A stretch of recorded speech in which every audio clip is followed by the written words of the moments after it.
যুদ্ধ কৰিব লাগিব আৰু এই সংগ্ৰাম অব্যাহত ৰাখিব লাগিব যেতিয়ালৈকে উচ্ছেদ বন্ধ নহয়। 2 নম্বৰ বিকল্প সংস্থাপন তেওঁলোকে দিব লাগিব। কি কৈছে আমি দিছো নহয়, ক'ত দিছে? কেতিয়াবা এটা চট দেখাই দিয়ে, নদীৰ মাজৰ চট এটা দেখাই দিয়ে, তাতে আমাক দিম নহয় আপোনালোকক। আচ্ছা, এই মানুহবিলাকে কি চাকৰি কৰা মানুহ নেকি?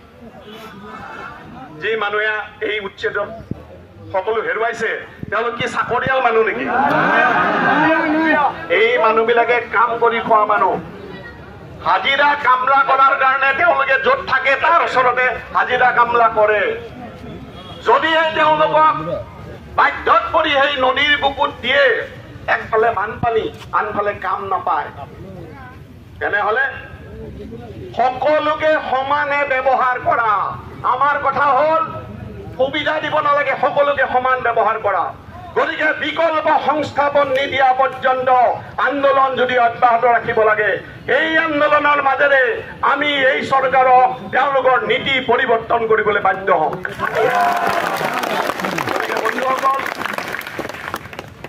আপোনালোক সকলোকে ইমান বেয়া অৱস্থাৰ মাজতো ঘৰৰ পৰা ওলাই আহি প্ৰতিবাদী আন্দোলনত যোগ দিয়াৰ কাৰণে ধন্যবাদ জনাইছো। আমি CPM